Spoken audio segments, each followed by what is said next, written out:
Essas são as tuas férias. Por quê? Porque tem chamados, irmãos, que é específico. É específico. Olha o império que é a Assembleia de Deus hoje. Se estes homens tivessem desistido, o que teria acontecido à igreja? Da mesma forma, Daniel Berg, ele conseguiu ver o cinquentenário da igreja, participou do jubileu de ouro da igreja. Mas, irmãos, foram homens que deram a sua vida pela obra. Foram homens que deram a sua vida, sangue e suor pela obra. E sofreram de fato.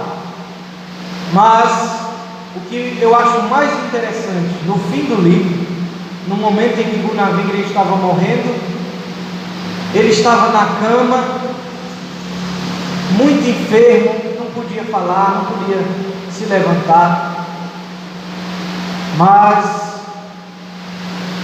parece que a família que estava ali perto dele, a mulher Frida Wingren e os filhos, viam que o semblante dele, mesmo naquela dificuldade, naquele problema, estava alegre, e era como se uma luz baixasse sobre a cabeça do homem. É coisa gloriosa, irmãos.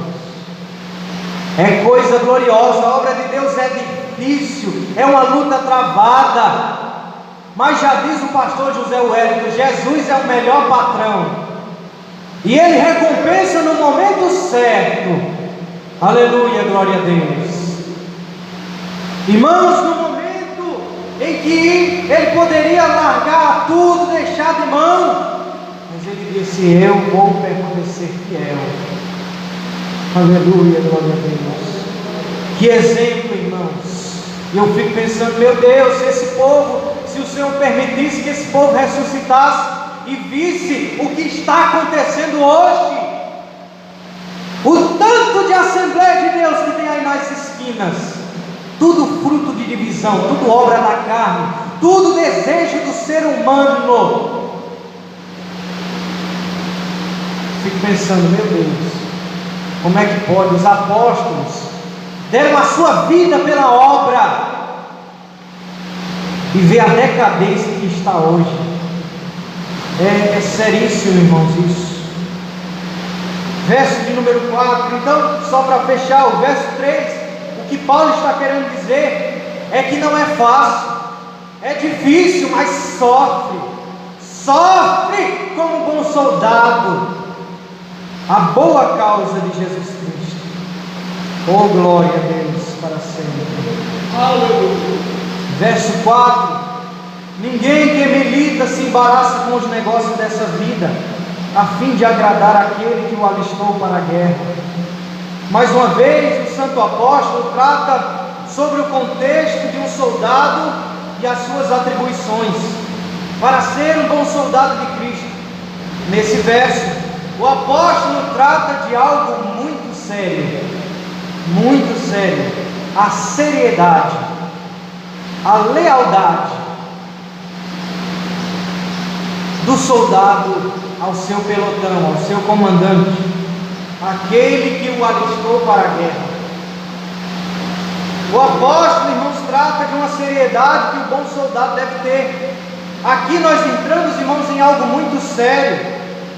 Voltando à referência da armadura de Deus, de Efésios 6, lembra que eu falei que era como se Paulo estivesse trazendo a memória aos Efésios daquilo que Paulo tinha dito? Então, Paulo está falando que o obreiro deve ter essa armadura.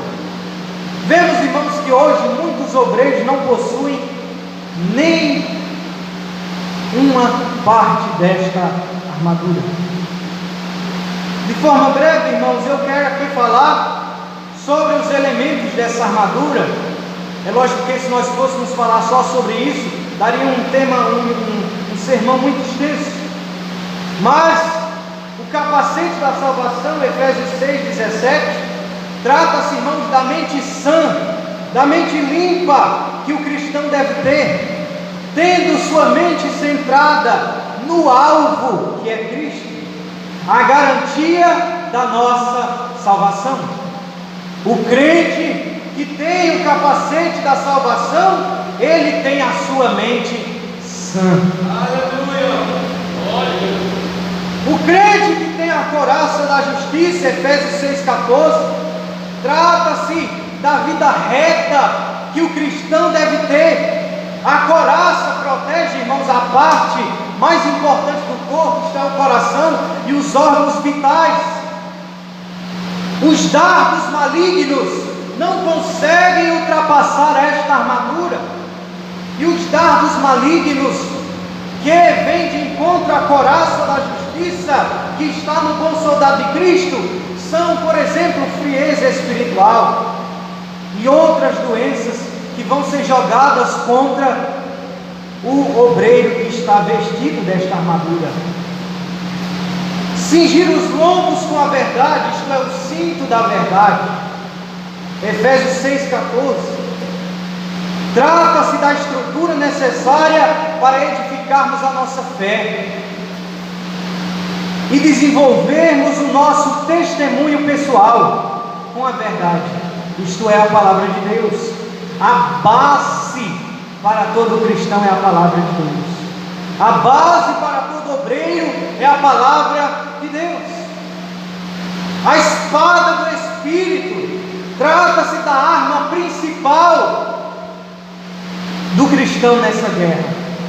Com ela, o cristão dissipa as trevas, atinge os seus inimigos espirituais e o consegue vencer com a palavra, assim como Cristo venceu Satanás no deserto. O escudo da fé, Efésios 6,16, trata-se da defesa do cristão através da fé, porque a fé é a certeza, é o firme fundamento das coisas que se esperam e a prova das coisas que não se veem. Hebreus capítulo 11, versículo 1. O cristão que tem a sua fé inabalável no Senhor tem um escudo que o protege contra os dardos da incerteza e as heresias do tempo presente. Existe uma frase que diz: tudo muda quando eu digo creio. Se você crê, se você tem a sua fé firmada, qualquer coisa, qualquer heresia que vier, você sabe, eu sei em quem eu tenho crido. Eu sei que quem eu tenho crido me deu um manual. E a nossa fé se torna um escudo. Esses crentes que são levados por todo vento de doutrina, primeiro que não tem uma fé centrada por falta de conhecimento, por falta de ensino bíblico, porque a Bíblia, ela fortifica a fé do ser humano. O ensino bíblico fortifica a fé do crente. E o crente que tem uma fé forte, ela é um escudo contra as heresias. Os pés calçados na preparação do Evangelho, Efésios 6,15, trata-se da dedicação no constante estudo das Escrituras na vida do cristão. O salmista escreve: lâmpada para os meus pés é a tua palavra e luz para o meu caminho. Salmo 119, verso 105. O crente que está preparado na palavra, ele trilha, ele anda por caminhos de luz.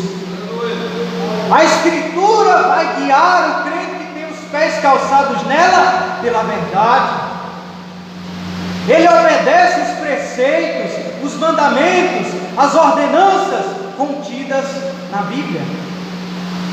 Seria bom que os irmãos tivessem um papel para estarem anotando isso. E é importante nós frisarmos bem isso aqui. A espada do Espírito e os pés calçados na preparação do Evangelho é algo, irmãos, de uma extrema importância hoje para a igreja.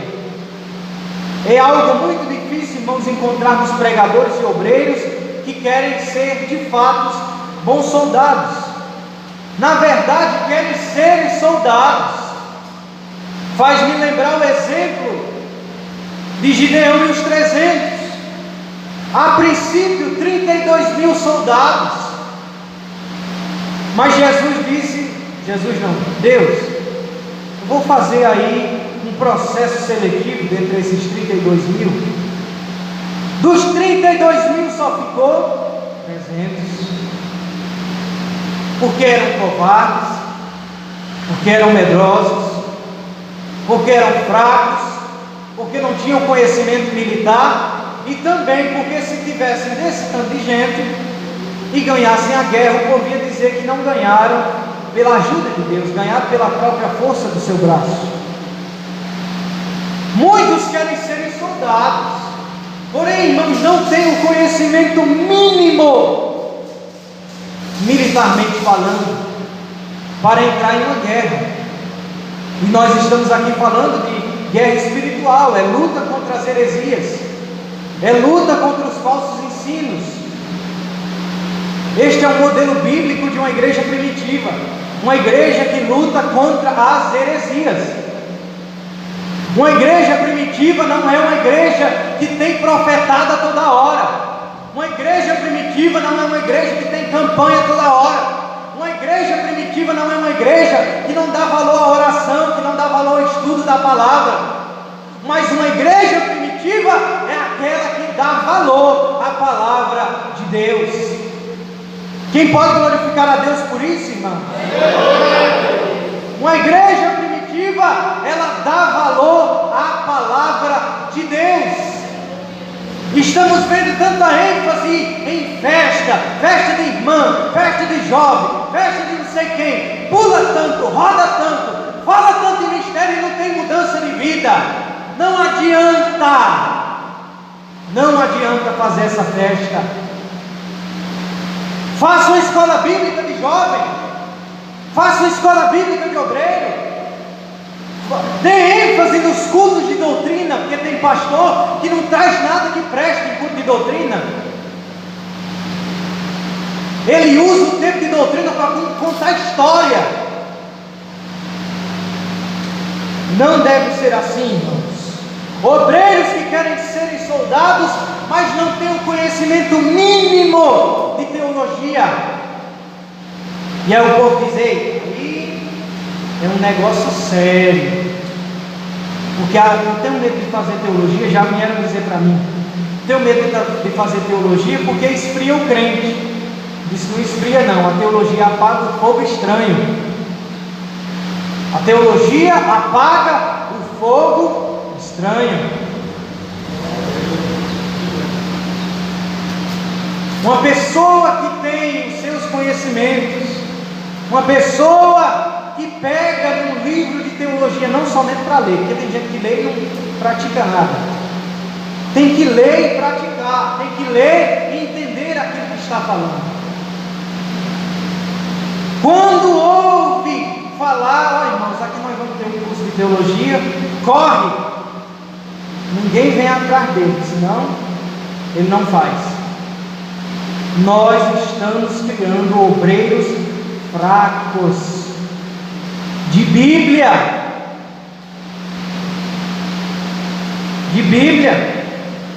e isso é um ponto muito forte das igrejas históricas de fé reformada, como a presbiteriana, como a batista tradicional. Para você ser um pastor dessas igrejas, você precisa passar por um seminário de teologia. Precisa passar. Aí hoje nós temos estrutura teológica, nós temos irmãos que estudam teologia, que ensinam teologia. Aí você fala: irmão, nós vamos ter um curso de teologia. A pessoa: é quanto tempo? É 2 anos e 8. Deus me livre, 2 anos e 8 meses pagando. Mas gasta dinheiro em tanta outra coisa, irmãos, que não vai agregar em nada na sua vida.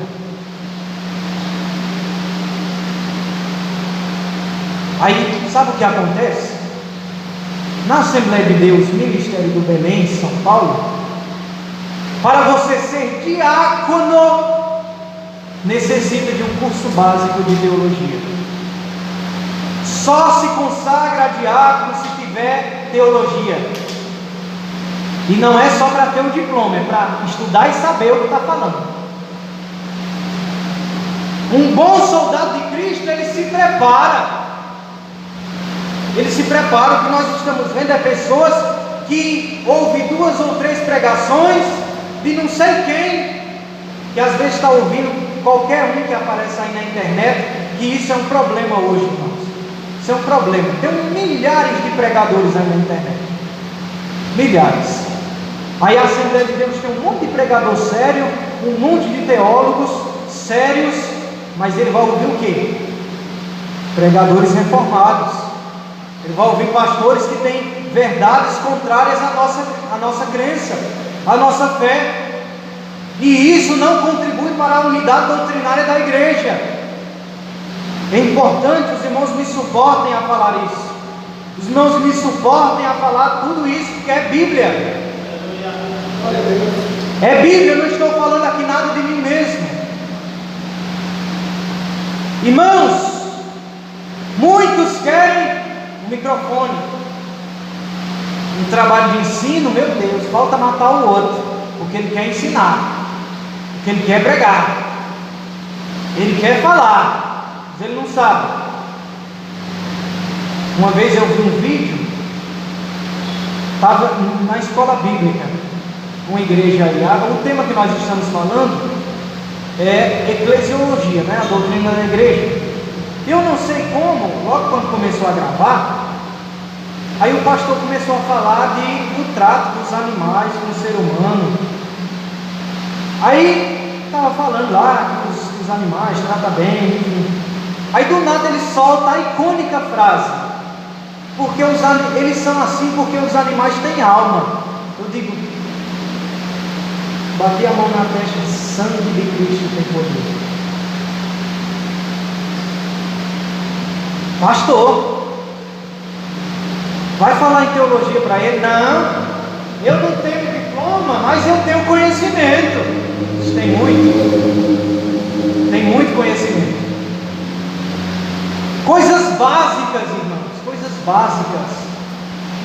Estão sendo criadas heresias no tempo presente, muitas. Mas os crentes estão preocupados com festa.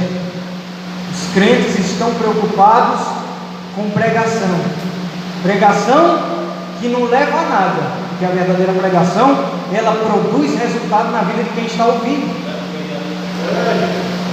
Estão preocupados em cantar e haver aquele movimento, o povo correndo, o povo gritando, o povo falando em mistério. Eu sou pentecostal, irmãos, eu sei disso. O Espírito Santo também age nisso. Mas o que estamos vendo é meninice dentro da igreja. O que estamos vendo é movimentos originários da carne. O que estamos vendo é coisas originárias do homem. Bíblia que é bom nada. Bíblia que é bom nada. E é por isso que isso só fortalece aquela narrativa dos reformados de que pentecostal não gosta de estudar, pentecostal não gosta de teologia. Nós precisamos quebrar, irmãos, esse paradigma. E como é que a gente prega isso? Se preparando, escrevendo livros, escrevendo artigos, escrevendo estudos que comprovem a nossa fé, para que nós venhamos edificar uma teologia sadia, uma teologia bíblica. De 10 livros de teologia sistemática, 9 são reformados dos escritores. Nós necessitamos nos debruçar nos textos bíblicos e escrever um pouco a respeito da teologia. É importante, ela é de extrema importância para a igreja. Vemos, irmãos, nesse verso, ninguém que milita, ninguém que luta se embaraça com o negócio dessa vida, a fim de agradar aquele que o alistou para a guerra. Nós vemos, irmãos, que o apóstolo, eu já estou terminando, mostra que o bom soldado deve trabalhar com lealdade. Lealdade. O tanto de obreiro insubmisso que tem hoje em dia, O pastor diz: irmão, eu já dei o tempo do irmão aí, vai para outra congregação, ou sai desse determinado departamento, vai. Não, Deus não disse que é para mim sair ainda. Deus fala, irmãos, o dono da obra, ele fala primeiro com o peão ou com o mestre da obra? É com o mestre da obra. Com o mestre da obra. Nós estamos vendo aí irmãos que não tem nenhuma autoridade bíblica e nada na igreja, não faz nenhuma coisa e fica vivendo de revelação. Olha, Deus me mostrou que precisa fazer tal coisa. Já diz o pastor Carvalho Júnior, ele não acredita nessa coisa, que o irmão vai dizer para o pastor: olha, tem que fazer isso, porque primeiro Deus fala com o irmão que está à frente da obra. Mas não é o tempo. Saia, seja submisso, seja leal ao ministério da igreja, à diretoria da igreja. Mas não deu meu tempo. Saia, deixe de lado. Se a orientação não veio de Deus, o irmão está agindo pela carne, vai acontecer algo e você vai voltar, porque não é o tempo. Agora obedeça a doutrina da igreja, o costume da igreja. Não fique desmistificando, dizendo: ai, isso aí eu não concordo, isso aí é besteira, isso aí é coisa de homem. Cuidado, irmãos, não podemos desconstruir os marcos que foram colocados na igreja de Cristo. Não podemos desconstruir isso. O obreiro deve trabalhar com lealdade, concentração e prioridade. Caso contrário, ele estará entrando por caminhos incertos, questões seculares fúteis. E isso eu vou falar algo muito sério, irmãos.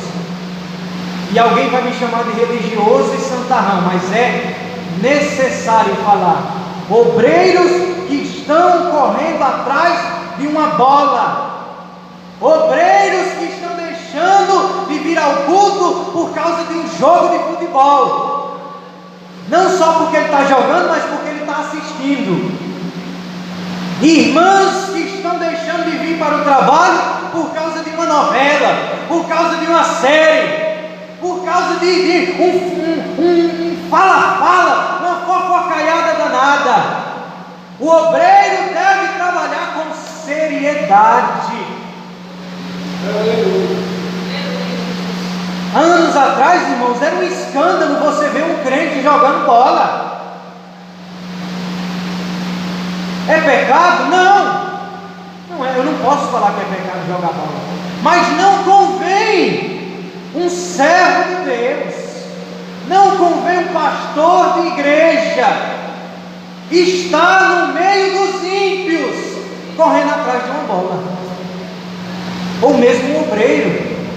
Por quê? Porque dentro do futebol tem xingamento, tem briga, tudo que não presta, tudo que vai contra o fruto do Espírito.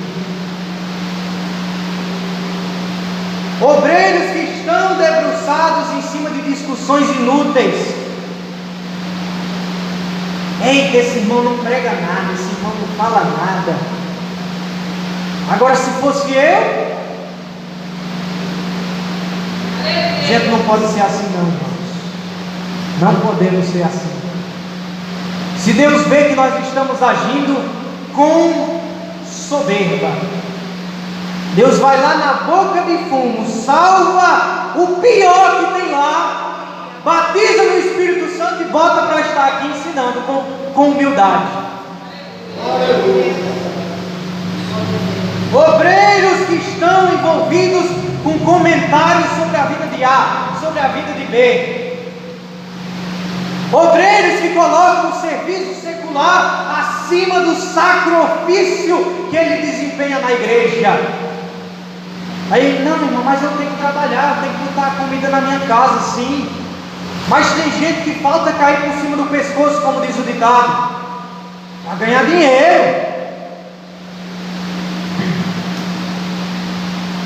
Pastores que correm o dia todo, e a Bíblia está lá, e chega no dia de doutrina, ele não sabe o que ele fala, ele não sabe o que ele ensina. Está errado. Está errado. Obreiros que estão lutando por riqueza terrena. Eita, eu tenho que trabalhar, eu vou arrumar outro emprego, porque eu preciso comprar tal coisa, eu preciso pagar um terreno, eu preciso construir uma casa. Tudo bem, irmãos, tudo bem, mas nós estamos colocando as coisas seculares acima da obra de Deus. Nós estamos colocando as coisas do mundo acima das coisas de Deus. Dar o sangue para ser rico humanamente falando, e esquecer a Bíblia, o estudo. Pastores, obreiros, presbíteros, que a função de um bispo, a função de um presbítero é oração e estudo da palavra, e às vezes não ora e nem ensina, nem ora e nem busca aprender para ensinar. Está em uma posição dificultosa, muito dificultosa. Enquanto isso, irmãos, enquanto a igreja está brincando, as doutrinas basilares, isto é, as doutrinas fundamentais da Bíblia, estão sendo deixadas de lado. Resultado: crentes fracos de Bíblia. Isso eu estou falando para a igreja. Os obreiros esquecem de Bíblia, esquecem de estudar, esquecem das suas contribuições aqui na mensagem, trazer algo que realmente vai agregar para a igreja, e o resultado é crente fraco de Bíblia, o resultado é crente doente, o resultado é crente morto espiritualmente. Nós não vemos mais batismo no Espírito Santo na igreja. O pastor fica sem ter o que fazer, porque a obra precisa de obreiro, mas os obreiros não são batizados no Espírito Santo, aí tem que colocar sem ser, sendo que é um requisito bíblico, seja costume ou não do ministério, é bíblico. Obreiro tem que ser batizado no Espírito Santo. Então, irmãos, os irmãos me permitam concluir em rápidas palavras com outra nota de rodapé da Bíblia de Estudo Pentecostal. Como faz o atleta, o crente precisa estar disposto à renúncia. Como é que está falando? Disposto a? Só quem tem boca a? Renúncia. Eita, negócio sério hoje, viu? Pense no negócio sério. Renúncia. Vai dizer para o irmão que ele não pode usar tal tipo de roupa. Vou sair dessa igreja. Que isso não está na Bíblia. Irmãos, devemos ter cuidado com isso. O obreiro deve estar disposto a viver uma vida de renúncia, viver uma vida cristã de rígida disciplina.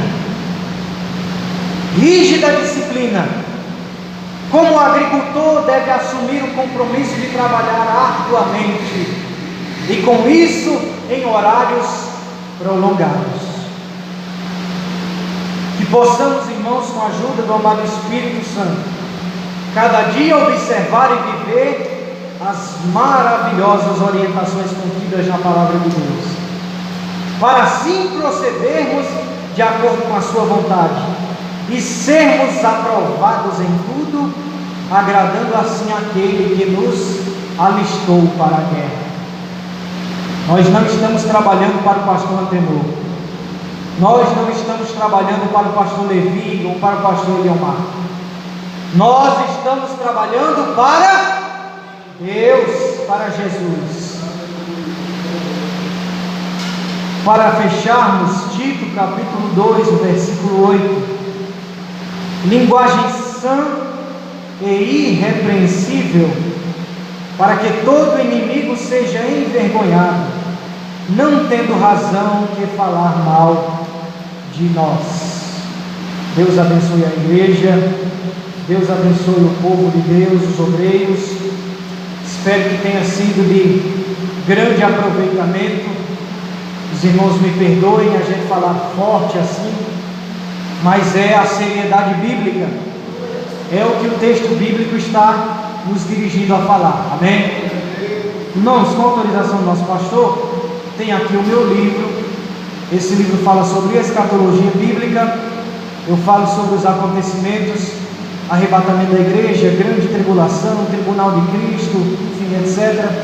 É muito bom esse livro, não foi porque eu escrevi, mas é um livro que trata muito bem sobre a unidade doutrinária da igreja, que está sendo muito atacada hoje em dia. Então, os irmãos que quiserem começar a ler, têm essa oportunidade de estarem aprendendo um pouco sobre a escatologia bíblica. Amém? Deus abençoe. Obrigado por me suportar, em nome de Jesus.